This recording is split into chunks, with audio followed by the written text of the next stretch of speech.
Okay, well, my producer, director, whatever he wants to call himself, just said, yeah, you ready? No point, no countdown. Anyway, so welcome to the Community Podcast. I'm your host, Chase Johnson Lynch, here on Big Condo Online. Please like and subscribe or ring the bell. I also like people to have more conversations because I like to bring people in here on the podcast where it's a one-to-one, well, in this case, 1-2, where I'm interested in what people got to say. And because it's Black History Month, I thought that this would be a really good opportunity to bring some young brothers in here, who I met through the Liverpool Black Men's Group and everything else like that. Well, one I know for, way long time. But let me just get down to the introduction. So first to my far left, that's right, Ben Fleming. How you doing, Ben? Yeah, I'm okay, thanks. Yeah, thanks. Yeah. And then next to Ben is Daniel Dan. Dan, I'm great, man. I'm feeling good. You get me? Yeah. I mean, like I said, Dan, I know Dan since he was a wee lad. I know it's kind of hard to believe, but it's just proof that I've been here like 20 years and everything like that. How long you been here, man? Yeah, no, definitely, bro. I mean, but I think just starting out a little bit that you used to be with a little young group called Grime Fam, Yes. right, and everything like that, and took you guys all the way to Philharmonic Hall for the Liverpool's own competition, which was really good. Came really close in that one, but it was close, man. What I was interested in is the fact that, like, over the years, you still on that grime stuff. 100%. I'm still on the grime stuff. Obviously, even grime itself is like, It elements won't go away. Changed, some elements have changed a little bit, so Yeah. I had to adapt to other genres in order to stay. Yeah. What's the word? Stay relevant, Yeah. So yeah, but I'm still on that grimy stuff. Well, you moved also into like producing. 100%. I've been producing for a while now, but yeah. Well, you know what I mean. As you grow, right? Since yeah, people little, change. Yeah, You're into 100%. producing because you now got a new crew, Yes. right? Which is Grime on Earth. Grime of the Earth. See, I don't know why I say Unearth, but and Ben, you're a part of that, right? Yeah. I mean, I was involved with the Grime family stuff as well because we met in as a group in school. All right. Yeah, like Daniel came to Calderstones, and that's where our group, most of our group went to school. Yeah. And Daniel come with the music. Grime to me was completely new at the time. I was always more into like the rock music, believe it or not, and obviously as you do. hip hop, hip hop in the US, so like the gangster rap, Yeah. Dr. Dre and all that stuff, Yeah. and Eminem, and well, not Eminem. What? The Wu-Tang? Everybody knows I'm all about the Wu. Yeah, the Wu-Tang, Wu-Tang was definitely part of it, but I think what Grind did for me, because we all had a little go at it. You know what I mean? We were encouraged by the likes of Daniel and the other big bars though. Yeah, big bars. Yeah, but you guys also had, in back to that encouragement of the Wu, you all had these creative names and everything like that. So what was yours then? Well, I first started off as Rugrat. That's it. Yeah. That's now what the I was known memories as. hit me back. Yeah. Rugrat. There he is. Yeah, well, funny enough, everyone that's was in G. Not everyone that was in G. Everyone in G-Fam had a name. Everyone that's in Grime of the Earth now was in G-Fam. All right. It's an evolved situation. Just Yeah. some people have left, and it kind of. So who's in Grime of the Earth now? Because it's 4 of you, isn't it? Yeah, just myself. All right. I didn't know mathematics was going to be a part of this. I need to get it right. Ronnie Biggs, Gully Man Dread, Illicit. You know what I'm saying? Yeah, Right. That sounds like 5. You didn't mention It's that? all right. Don't worry, we got you. We're not going to cut this. He's more behind the scenes, but he's still GLT. We tended as well to have organisation as well, people who like myself who tried to be more involved in, because the first ever thing we did as a group was in the Grime Fam days. We did an event, and that was off the back of a workshop we did at the Cumberamani Centre. Yeah. With Yao and yeah. Kof. Yeah. And it was called Strive to Succeed. All right, yeah. Making it in the music industry, and So I was involved with that a little bit. Yeah. Obviously,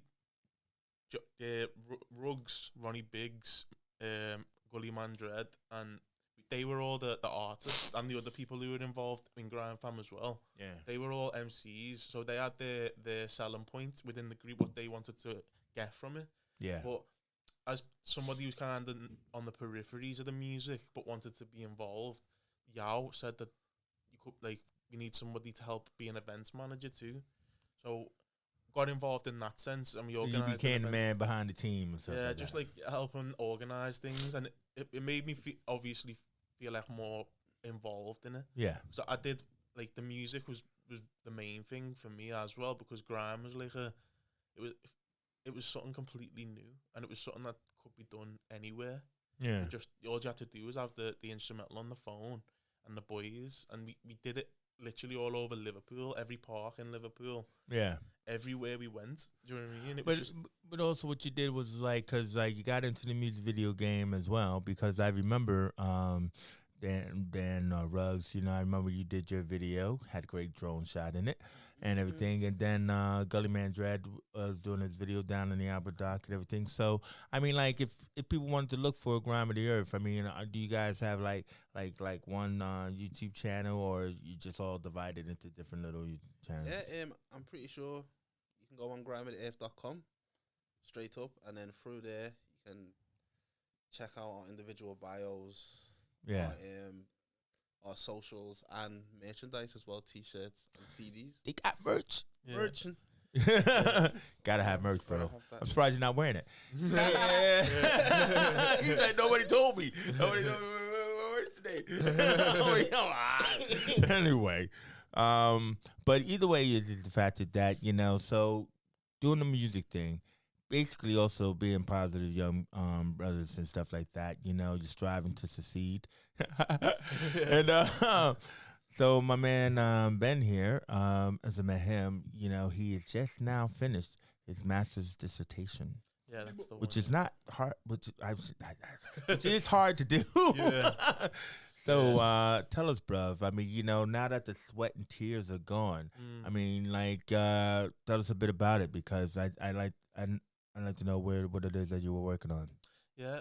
So I'd say the thing. I mean, to properly talk about it, I suppose I'd have to talk about the end of the undergraduate and then going on to work at the university.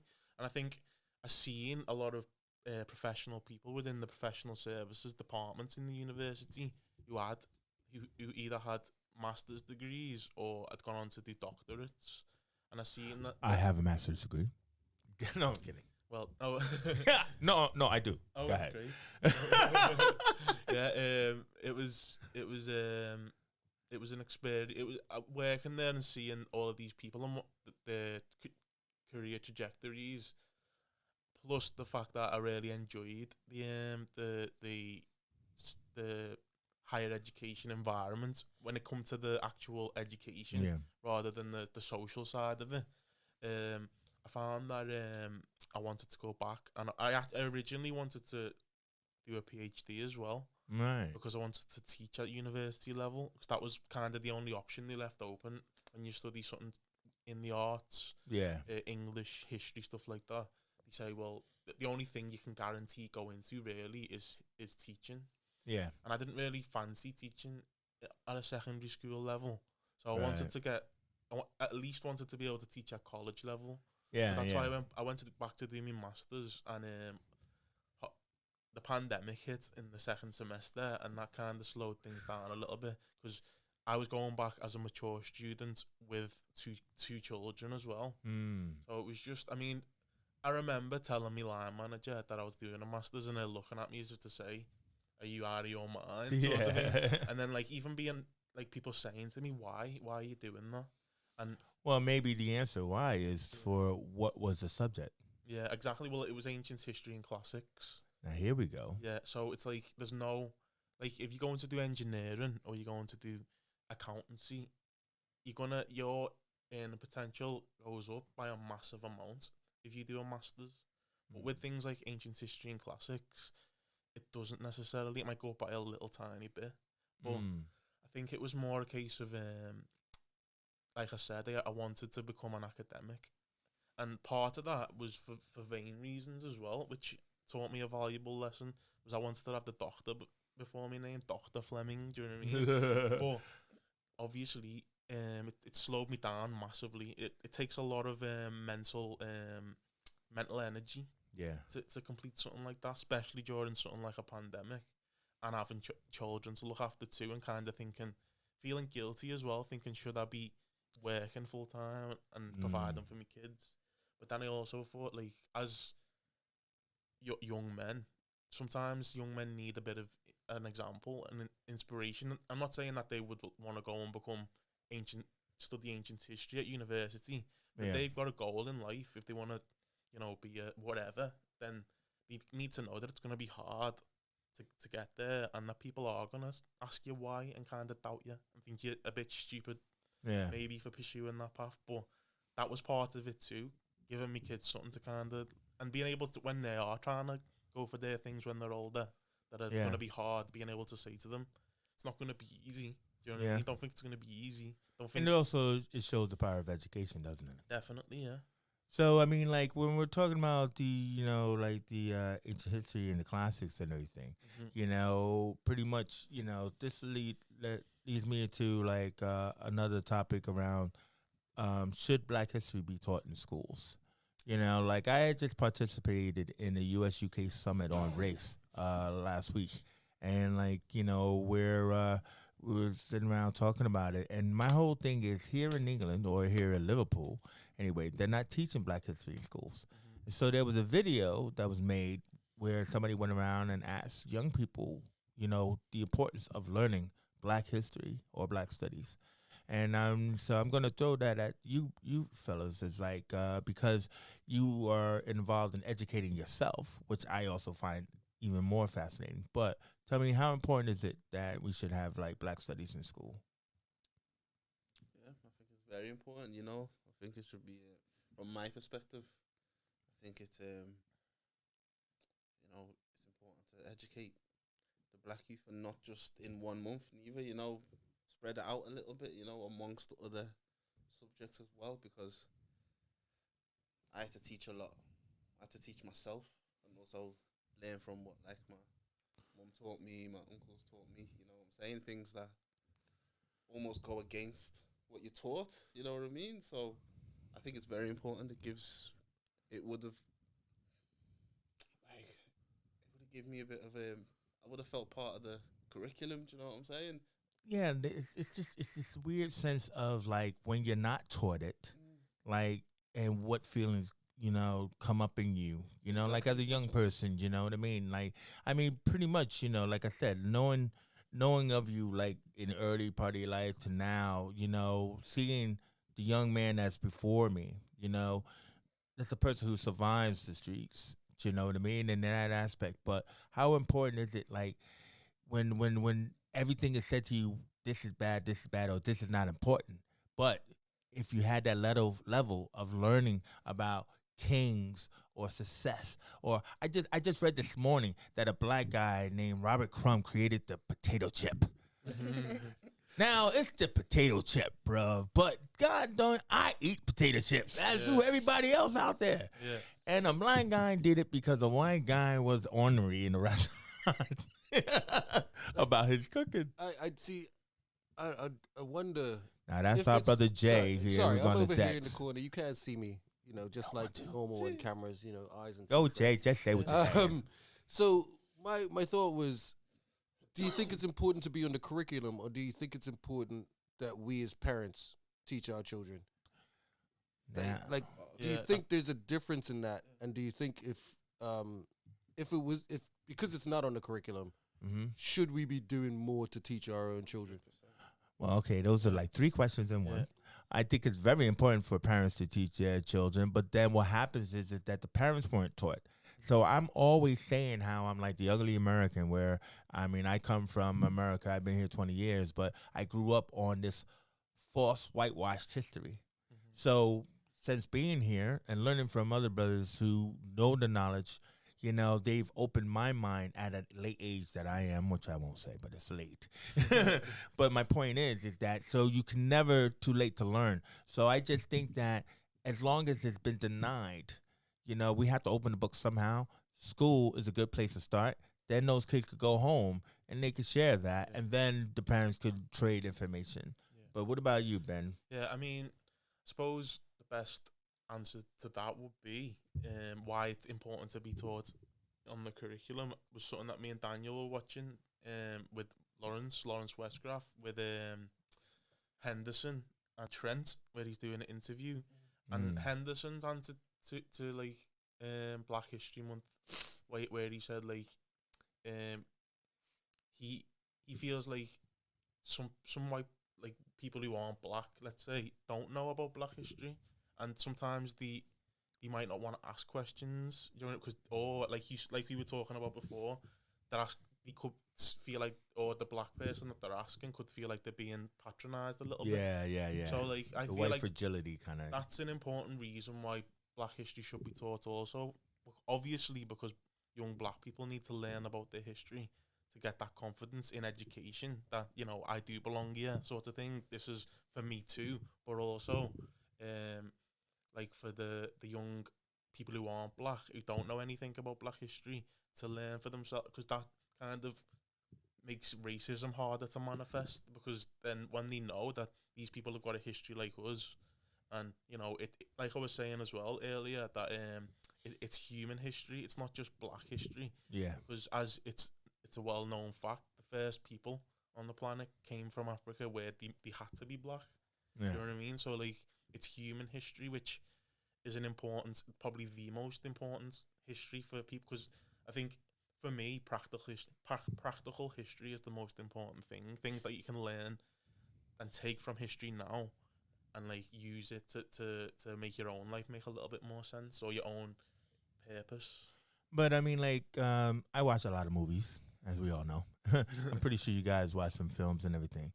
And so growing up on looking at like white tanned, you know, guys in the desert, and not being told that they were in Africa, you know, Egypt being talked about Egypt, but not that Egypt's in Africa.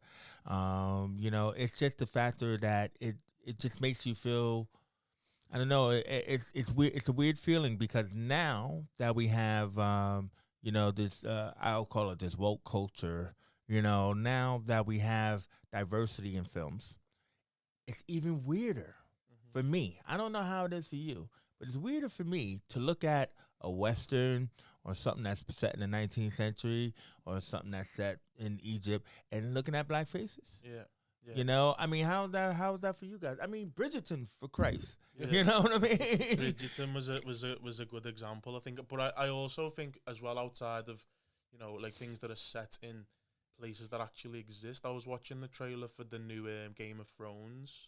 Oh yeah, the dragon. Yeah, and there's House of the Dragon. Yeah, the House of the Dragon, and there's a black guy in the trailer with dreadlocks, white. Do you like the Targaryens have got white hair?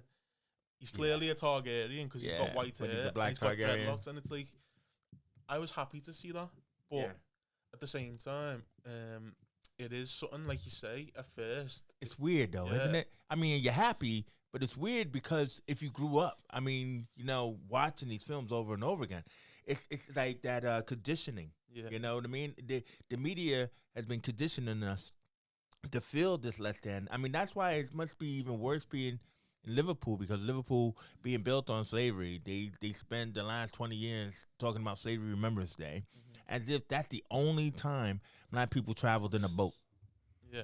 Not taking note that they were traveling way before then, or that they've actually been in other different places before then. Yeah. But this is what they keep drilling in your head. No, right? And that's what I'm trying to say. It's insufferable because like your mind is like fighting it.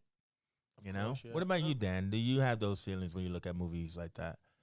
I love Django, you know what I'm saying? Even though it was a little bit rough, but I like to see it, you know what I mean? I like to see black people in movies, you know what I'm saying? It's empowering and not just playing the same old oh, he dies first, you know. He's wearing a red shirt. I'll go check it out. You know what I'm saying? So it's good to see, like, oh man, the harder they fall. The new Western with Idris Elba and Regina King. Have you not seen the trailer? I haven't seen it. Bro, it will blow your mind. Yeah, right? There's a new black Western with Idris Elba called The Harder They Fall coming on Netflix. And like I think in a month, you got to check that trailer out, bro. It's like that Jimmy Cliff song. I do have another question over here in the corner. Right.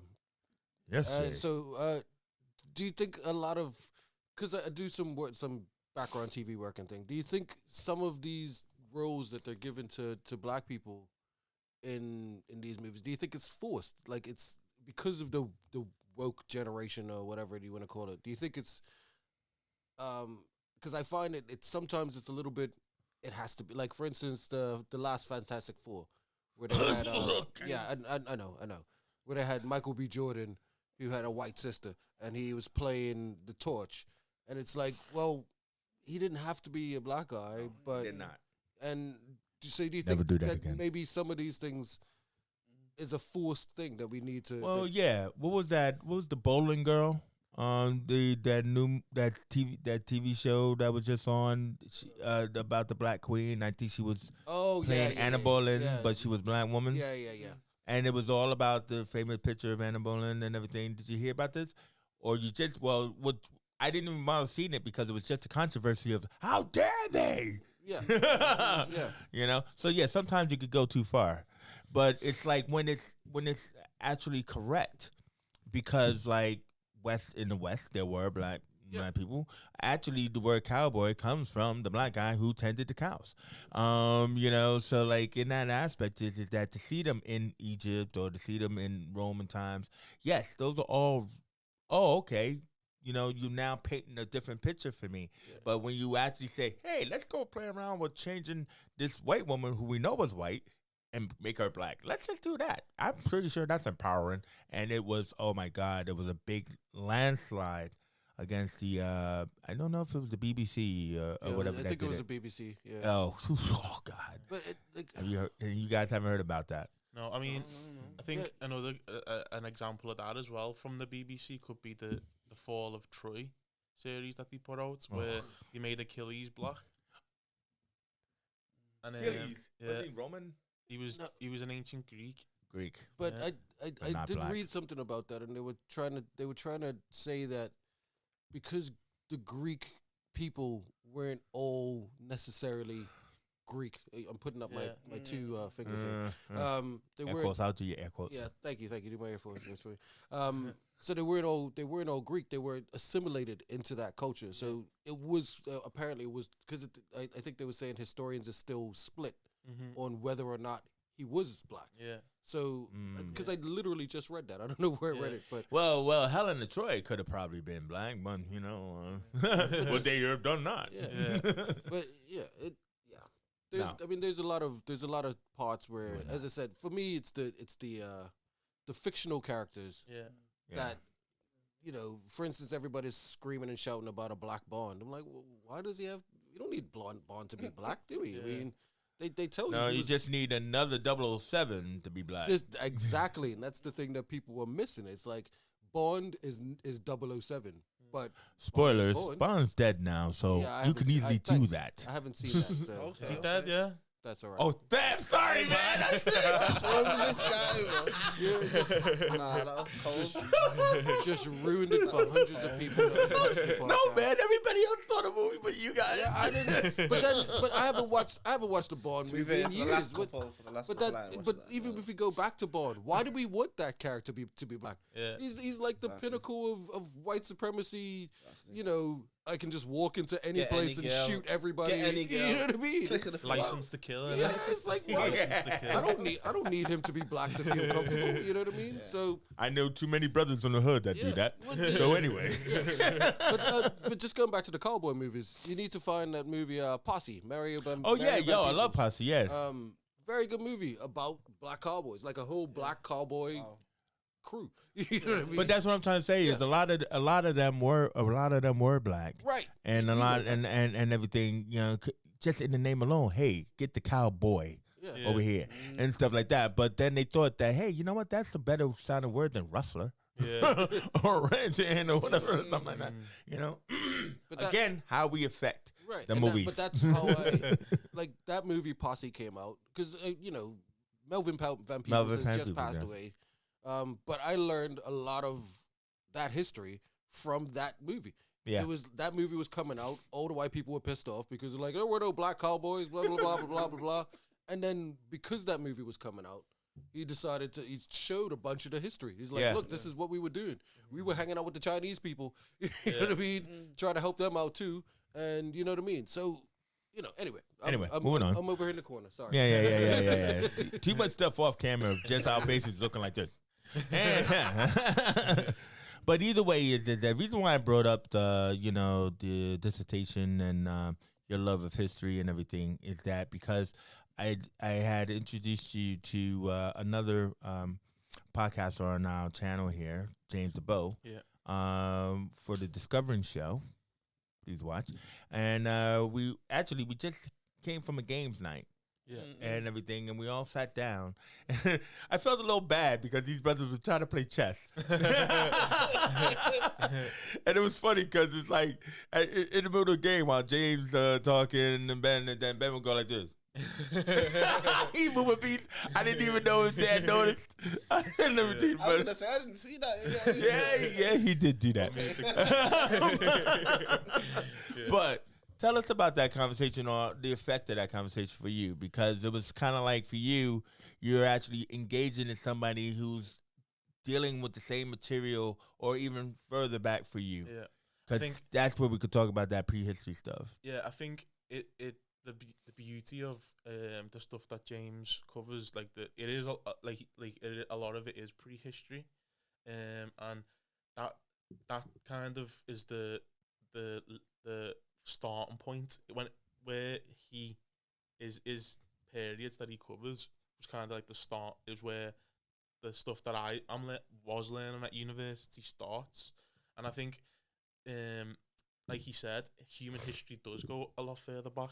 Definitely, I mean, it's a fact that it does because archaeology proves it. But as far as the written history, that's basically when they say history starts, when things start to be written down, and ancient historians such as people like Herodotus start talking about like they created these big texts which log the history of the Greeks. And another interesting aspect which is very prevalent in the ancient world is like the amount of tiny communities that are all see themselves as completely separate. But to us, looking back with hindsight, we see that to us they would have been the same. It's like saying, for example, America or even the UK. People think, oh yeah, an Englishman or an Irishman, Scottishman, and an American. But there's so many different tiny different types communities, and in the ancient world, these differences were a lot more pronounced. If you know what I mean, like people saw it as that makes me completely different from you, and the customs that they follow might have been similar, but they'd have little nuances and stuff. And I think that the whole idea of studying ancient history, for me, I've realised that it's built into a very elite framework, the study of ancient history. Do you think that difference got diluted? Do you think that difference got diluted where a lot of those people you're talking about were Caucasian or Anglo-Saxon, where their skin tone made them look similar? So, like, for example, when the immigrants came over to America, to Ellis Island and everything like that, they landed down into the 5 Points, which also became known as Hell's Kitchen. But what happened is that, hey, you want to come here? All right. Your name is not Joseph Augustus. Your name is Joseph, or your name is Johnson. You know what I mean? And, and stamp, and there you go. Yeah. And then so, like, me and my white family will go over here, and then me and my white family will go over here.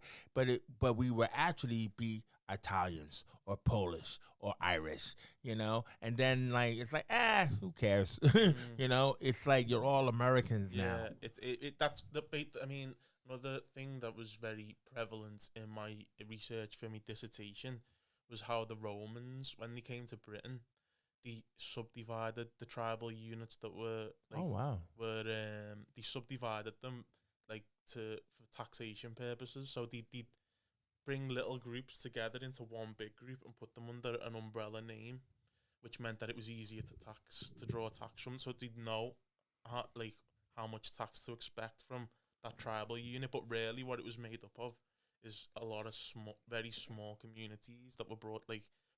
Sometimes they were actually literally forced to live together, and I think that it's a similar process that translates into more recent times. But I suppose another example of that would be during the potato famine with the Irish who came to even Liverpool. Yeah, they would have names like O'Reilly, and that'd go from being O'Reilly to Riley.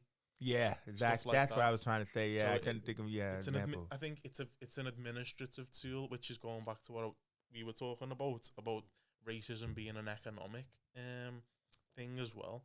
It's a way of getting, like, the Romans used to say, oh yeah, they want the most with the least effort, and that's what translates into slavery as well, even in modern times. I mean, taking the slaves from Africa to America was that they didn't want to work, and that's, in my opinion, arguably why things like the American Civil War happened. Yeah, because in the South they couldn't have done the back-breaking labor in the heat. So when they were told your slaves are free now, they were thinking, wow, we're gonna have to actually do a lot of the work ourselves. But it didn't actually work like that. But I suppose that's how it worked in their consciousness.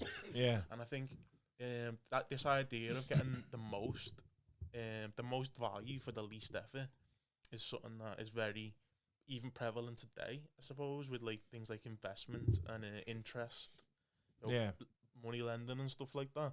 And that's where this idea of getting rid of people's like names like O'Reilly or MacDonald or whatever, turning it into like a more anglicized name that's easier for them to manage, like a McDougal to a McDonald or something like that. Yeah, and it's also like a way of getting rid of that lineage. Yeah, they did with. Well, that's what you're actually doing. It's like you're actually crossing off your past, aren't you? Yeah, you're not son of Riley no more. You're just Riley, sort of thing. You know, and so like, you know, it's kind of like a backdoor pilot in a way. It's like, so Young Ben here was like saying, hey, you know, I would be really interested in like, you know, doing some podcasting, you know, and maybe doing some of the stuff where, you know, I could share with like different people these thoughts or situations. And like you came up with the name, which was funny. You came up with the name of Hindsight, you know, because you wanted to look back at stuff with a 2020 vision. And I thought that was really fascinating because if we go right back to you know, the different peoples that came into Americas as immigrants, you know, a lot of these people faced hardship for being who they were. You know, for being Polish or for being Irish or Dutch or whatever. You know, a lot of those people also face indentured servitude back at home and all this other kind of stuff. So they also knew that element of slavery, even though they only had a time limit on it, you know, because indentured servitude, they had to work for like 7 years and everything. You know, in that fashion is that shouldn't that make them understand that attacking someone else for just because of their skin color or whatever is wrong? You know, like, can you not remember when this happened to you? It might have not been for your skin, but it was for your name or for your nationality or whatever. What do you think on that? I think that there was a minority of people that probably did feel like that, but I feel like as also like human nature is always, even like it's always so like want to see the worst. Most people are pessimistic in the way they view things, and most people, especially people who I feel like people who these Polish, you know, Irish immigrants, these had massive families. You know what I mean? And the way most people see it is, I'm gonna look after my people first. Charity starts at home. So like, it's difficult to say that. I think that people should have seen things that way, because the majority of people now, if they were being honest, would say, well, I don't really care about what's happening with them. I'm bothered about what's happening with me. And I think that it's a massive problem. And only education and seeing. I mean, there's a lot of things out there about like what happened in the Second World War, the atrocities and stuff, and it has shaped a lot of different cultures. People do feel empathy more, I think, nowadays as well. Yeah. Also because of things like media, films. We get a visual experience of it as close as we can. But I think to put the responsibility onto others, in terms of saying, why haven't people got more empathy? I think it's a very contentious subject because human nature dictates that we're going to be selfish. Yeah. Even when I feel like when I want my kids to do great, in a way that is being selfish, because you see your children as an extension of yourself, if you know what I mean. Yeah. And I think in the back then, when it was even less propaganda and like whatever you read in the paper, you took as gospel. That was what was really going on. A lot of people couldn't even read. Don't forget. Wow. Even back in like 5 points times and stuff. They used the newspaper for toilet roll. Yeah. But like either way, like let's hit that the empathy part, because like bringing it to the present day, Dan, when you mentioned about the pandemic and everything, I was talking to you, Ben off camera about this, and I just wanted to get your thoughts on it. Like, so Black Lives Matter, yeah, like that movement really rose like in the height of the pandemic, and like in America, like people from all 50 states walked. Now, I got to tell you, America's the most lazy-ass people in the world. I can say it. But this was the first time that all the states were united onto one thing. Short period of time. Nobody remembers it anymore. But my point is that, like, I was saying is, have you ever been approached by somebody, like, wanting to know, hey, how do you feel? I mean, like a white person. I just want to know, as young people, have you ever had that approach? Like, I want to know your story now, where before they'd rather sit on the fence and not even be involved. But it would just be good to get your young perspective, and Ben can answer after you. What can we do, man? I mean, I feel so wrong. Yeah, I mean, yeah. Sometimes you get that from your own family, like, you get me, like, because I've got like, people in my family that are, they might have seen them and think they're white, you know what I mean, but they've got black in them, so they'll. Oh, you mean like you have mixed race in your family? Yeah, of course. That's like, also another topic, right? Sometimes they'll be like, you all right? Sure, you're okay, but I suppose that's a different thing. But yeah, I've been in school as well, because I've been in schools where it's predominantly white. I'm the only black kid in there. Do you know what I'm saying? When I was in year 7, I went to a private school for like a year or 2. Yeah, and it was just strictly white people, and there's certain things they'd talk about, and they'd bring me in and be like, all right, we're gonna talk about this. Are you sure you're gonna be okay? If you're not, just let me know. Did they touch your head? All of that type of stuff, you know what I mean? Like, but, are you okay with this? Yeah, but like, I don't take it too.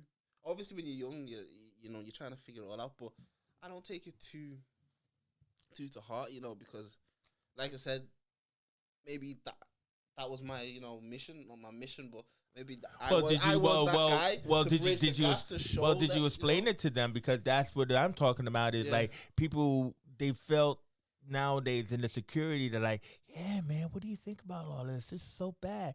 And they, they have this clenched heart feeling and everything. They want you to say something. Yeah, and now I'm tired of hearing it, but I choose to still speak on it. Do you choose to speak on it? What do you mean speak on it? Like, well, like, what can we do? I mean, like, what's going on? I mean, isn't it so bad? And what do you say to them? I say it's blessed, man. It's calm. Do you know what I mean? That's how I do it. It's just like, maybe that's a problem, though. Maybe it isn't calm. Maybe it isn't good. Maybe that's a situation that, being a black man, fight all the time. Yeah. It's like, it's cool, man. I'll get on with this. Maybe that is an issue. But for me, that's honestly what I say. I'm always just like, what? It's cool, man. It's blessed, because that's how I believe it.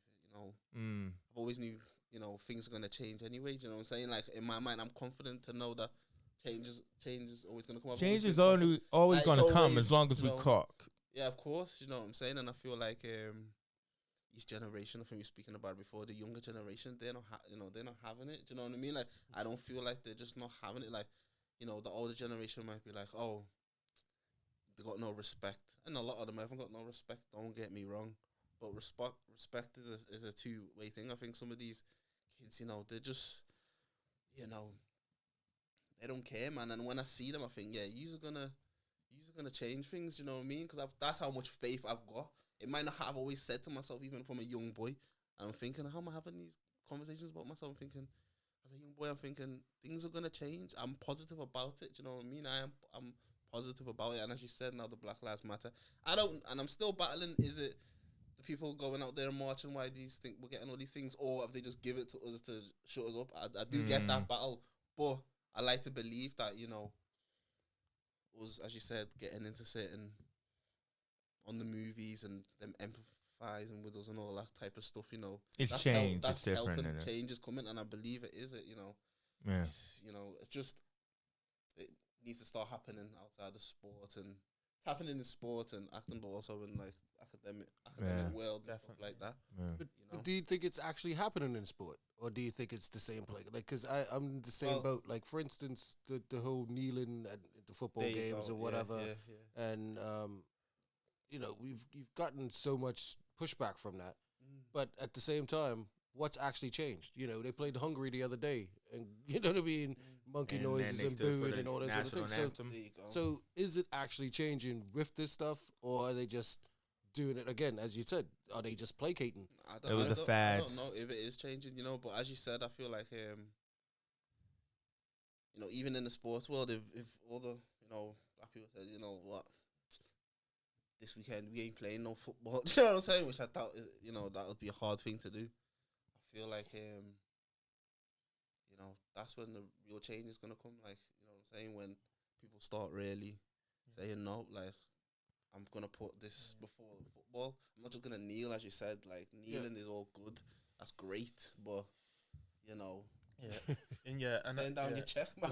I mean, the kneeling as well. I mean, if you pay attention to like now that things like the main like tabloid papers and even like the ones that don't call themselves tabloids, if you read them online, things like Facebook, and you look at the comments, I suppose that is a certain demographic of people who will actually comment on an article, but the majority of people who comment about things like that, like the kneeling, on them things like leading British conversation, these like kind of right wing things, but like they have got like kind of neutral or what you could call left wing voices on there too.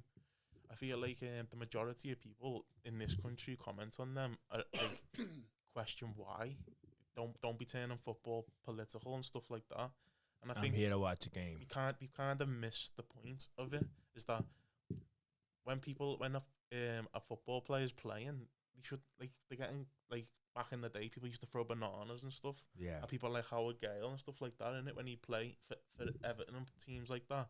And it's like it's already political, isn't it? Because why should black people shouldn't be getting abused? Like even people like Marcus Rashford and Raheem Sterling, even though he did betray us a little bit by going to Man City, but that's again football politics. But like they've been getting abused through social media, and it's like it needs politics to address it, and it is a question of what is politics as well.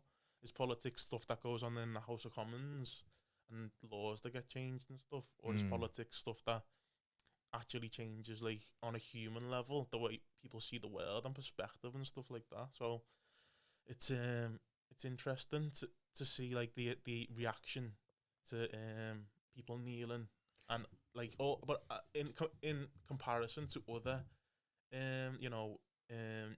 movements, activist movements that are going on. For example, I suppose the best and most current example could be the climate, insulate climate people who are lying down in front of the motorway, and you got people dragging them out of the way and that. And then if you read like comments on stories like that, the majority, 90% of people are saying, what are they doing? They're not, you know what I mean? They're not raising awareness, but the fact that they're talking about it on a feed means that they are raising awareness. Yeah. And someone like me who tries to have the alternative, you know, tries to side with the underdog as much as I can. I think, well, in 50 years' time, when the human race is potentially going to be extinct, you might look back at them old people who were getting dragged around the motorway and think, "What, they're heroes?" Do you know what I mean? And you see these big, like juice-head men jumping out their lorries and dragging an old woman. Yeah. And people think that that's okay. People are like, "Well, you shouldn't have been there in the first place." But yeah, I suppose that's a very contentious subject as well. But no, I hear you. But I mean, like, I guess, like, you know, it was that thing about, you know, should we engage in a conversation, no matter how irksome or tiresome it is, like where could be feeling like you should actually know why I feel the way I feel, and actually, why are you asking me this question? Why don't you like know it yourself? Yeah. But I mean, like, again, my point is that just by the fact that within this year alone that people had decided to engage in the conversation is the positive. That's what I feel. You know what I mean? But then again, is it that we have to engage that conversation back? You know, despite like, I really want to have this conversation with you. But then again, I think it's more important to keep that communication rolling. And that's what I was asking about from your perspective.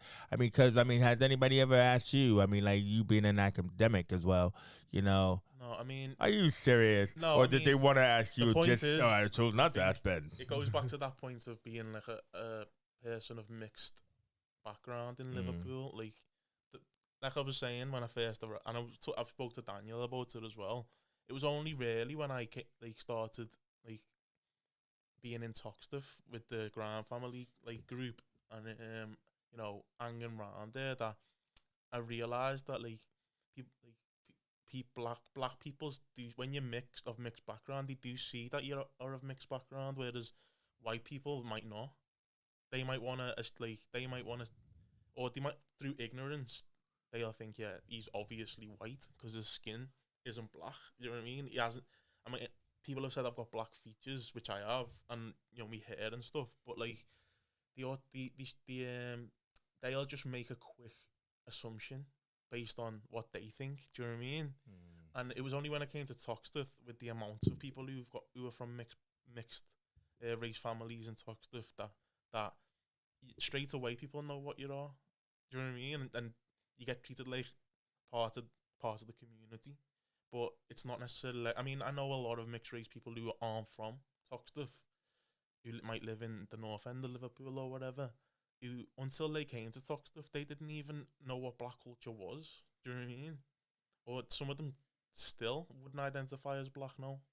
Do you know what I mean? And it's like, it's a matter of, like that old saying of, you judge a book by its cover. But I think everybody does, to a certain degree, judge people by your first impressions. But I think that whole idea of empathy and you know, I don't like, it's like not being quick to make a decision about someone that you've just met is something that needs to become part of the human psyche. Like, so you encounter someone in the streets, whether you're a white man who's encountered a black man or vice versa or whatever, differences straight away are visible.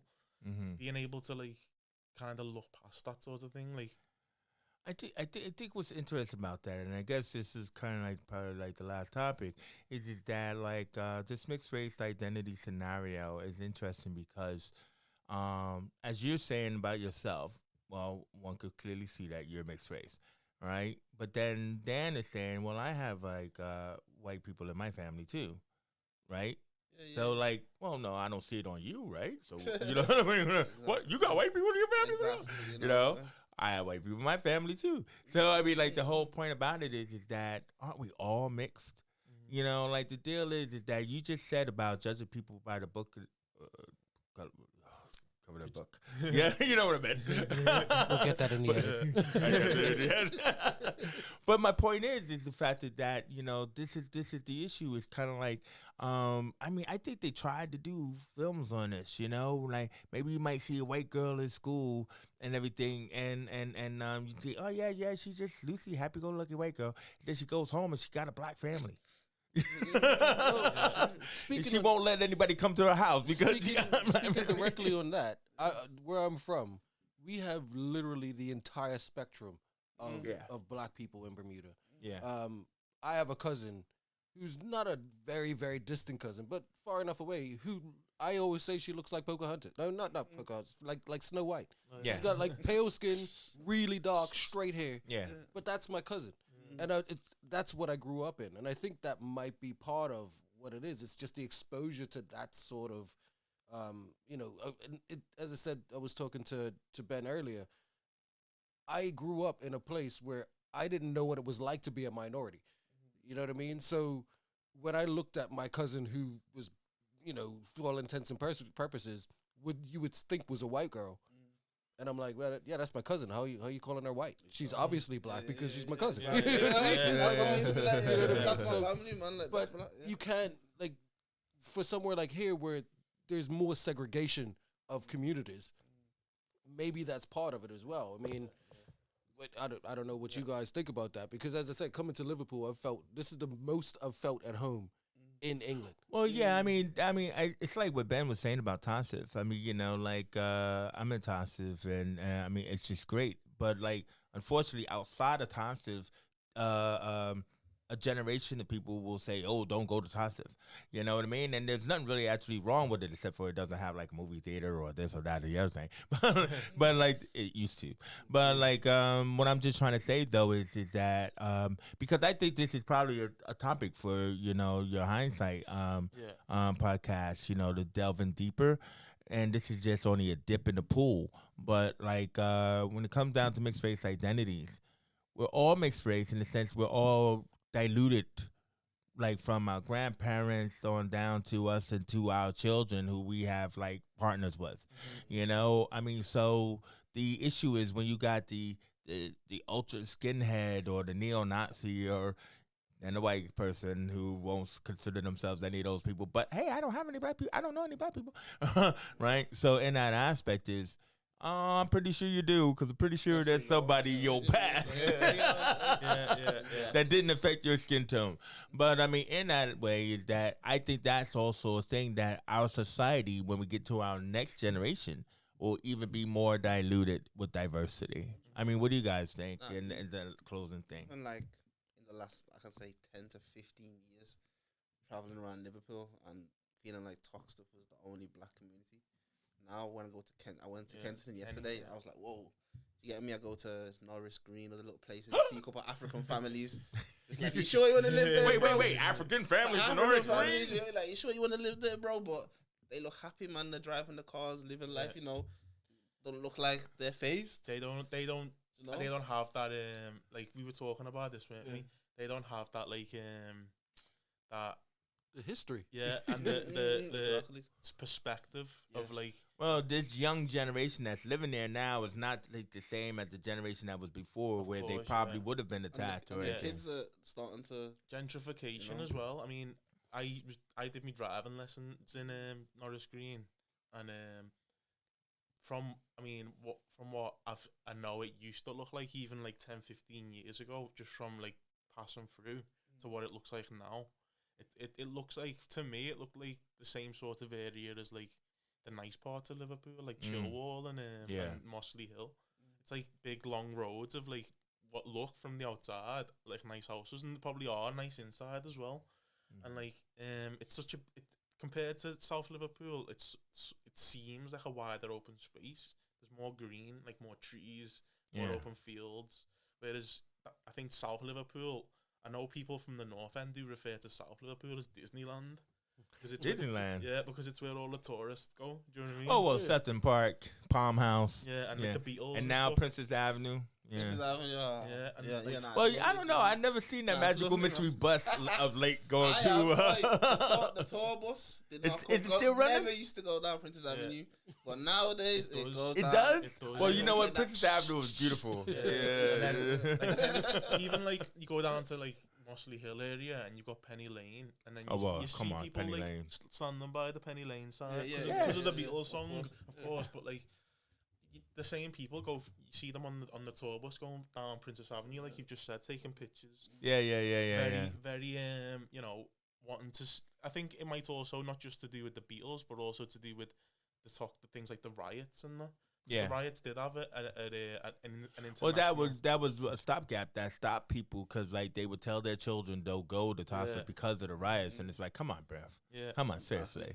You know what I mean? And it's still, and Tasa is still ring fenced off. Yeah. So there's still only like you know three main roads into Tasa and everything like that. You know, because they ring fenced all the other little side roads and stuff. Sure, you know, and everything.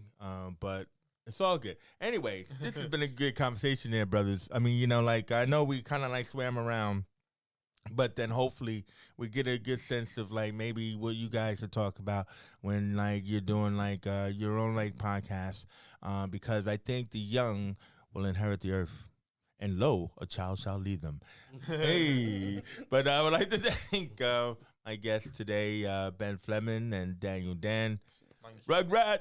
Thank you for the. I know he likes rugs. I know you go by rugs now. Yeah, it's just short. I didn't name people name me rugs. I didn't name myself. It's all good. I think it's strange calling Daniel because we've always known him as rugs. Yeah, no. That's true, and everything. But I'm your host Chase Johnson Lynch, and that's my loquacious technician back there, Jay Blaze, who can't stop talking. But either way you go, you gave me a mic.